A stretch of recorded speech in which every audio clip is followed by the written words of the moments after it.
Silchar news 24 আপনাদেরকে স্বাগতম জানাই। আজ হলো 21 জানুয়ারি বুধবার। আজকের কয়েকটি বিশেষ গুরুত্বপূর্ণ খবর নিয়ে আসলাম। আজকের প্রথম খবরটি হলো রাজ্যবাসীর জন্য এসেছে একটি জরুরি খবর। আপনাদের মোবাইলেতে হঠাৎ আসতে পারে লিঙ্ক সহ পার্সেলের মেসেজ অথবা লোনের অফার। ভুলেতেও এ ধরনের লিঙ্কেতে ক্লিক করবেন না, অন্যথায় ব্যাংক অ্যাকাউন্ট খালি হয়ে যেতে পারে। রাজ্যেতে আবার বৃদ্ধি পেয়েছে সাইবার অপরাধের সংখ্যা, যার ফলে কোনো সামগ্রী ডেলিভারির ওটিপি দেওয়ার সময় ভালোভাবে ওটিপি যাচাই করে ওটিপি দেওয়ার জন্য জানানো হয়েছে। এদিকে 2026-এর নির্বাচনেতে রাজ্যে আবার বিজেপির সরকার আসলে রাজ্যে ইউসিসি অর্থাৎ ইউনিফর্ম সিভিল কোড লাগু করা হবে। তার সঙ্গে মেয়েদের বিয়ের বয়স বৃদ্ধি করে 18 থেকে 21 বছর করা হবে বলে জানিয়েছেন মুখ্যমন্ত্রী ডক্টর হিমন্ত বিশ্ব শর্মা। এদিকে এবার বিজেপির টার্গেট হয়েছে রাজ্যের মুসলমানদেরকে হারাশাস্তি করা। বিজেপির পদ্মফুল চিহ্নেতে ভোট না দেওয়া সকলের ভোট কাটার একটি ষড়যন্ত্র চালিয়েছে বিজেপি, বললেন এপিপিসির প্রাক্তন সভাপতি ভূপেন বরা। এদিকে রাজ্যের কুকরাঝাড় জেলায় গরুচুর সন্দেহ সংগঠিত মেরাল পুলিশিংয়ের ঘটনায় এক যুবকের মৃত্যু ঘিরে গতকাল কুকরাঝাড়ের সিরাং জেলায় ব্যাপক উত্তেজনা ছড়িয়েছিল। এই ঘটনায় নিহত যুবকের নাম রাজা বিমিত এবং একই ঘটনায় আরো একজনের অবস্থা আশঙ্কাজনক এবং একাধিক ব্যক্তি গুরুতরভাবে আহত হয়েছেন। এই ঘটনার খবর চাউর হতেই এলাকায় তমতমে পরিবেশ, যার ফলে সন্ধ্যায় আইন জারি করে ইন্টারনেট পরিষেবা বন্ধ রাখা হয়েছিল। অবশেষে কুকরাঝাড়ের অবস্থা শান্ত এবং সংবাদের উপর আস্থা না রেখে শান্তি শৃঙ্খলা বজায় রাখার জন্য সকলের প্রতি আহ্বান আসাম পুলিশের তরফ থেকে জানানো হয়েছে। এদিকে রাজ্যের যমুনামুখীতে ভোটার তালিকা থেকে জীবিত মানুষদেরকে মৃত বলে ঘোষণা করে নোটিশ জারি করা হয়েছে, যার ফলে যমুনামুখীতে সাধারণ জনতার মধ্যে আতঙ্কর সৃষ্টি দেখা দিয়েছে বলে খবর এসেছে।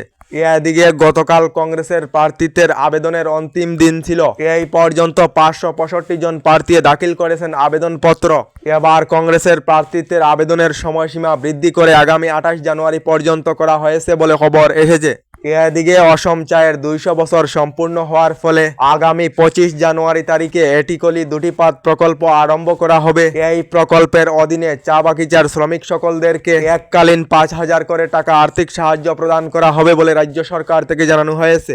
এদিকে 24 ঘন্টার পর জেলে যেতে হবে মুখ্যমন্ত্রী ডক্টর হিমন্ত বিশ্ব শর্মাকে। ক্ষমতায় আসলে রাজ্যর দল এবং কংগ্রেসের প্রথম টার্গেট হবে মুখ্যমন্ত্রী ডক্টর হিমন্ত বিশ্ব শর্মা। রূপহিহাটের একটি মিয়া অঞ্চলেতে এই মন্তব্য করলেন বিধায়ক অখিল গগৈ। 26-এর নির্বাচনেতে রাজ্যে কার সরকার ক্ষমতায় আসবে, আপনাদের মতামত কমেন্টে নিশ্চয় জানাবেন। এদিকে আগামী মার্চ মাসেতে ভারতীয় 500 টাকার নোট বন্ধ হয়ে যাবে বলে ইতিমধ্যে সামাজিক মাধ্যমে বিভিন্ন পোস্ট দেখা যাচ্ছে। আসলে এই খবর সম্পূর্ণ মিথ্যা। আরবিআইর তরফ থেকে 500 টাকার নোট বন্ধ নিয়ে কোনো সিদ্ধান্ত নেওয়া হয়নি বলে খবর এসেছে।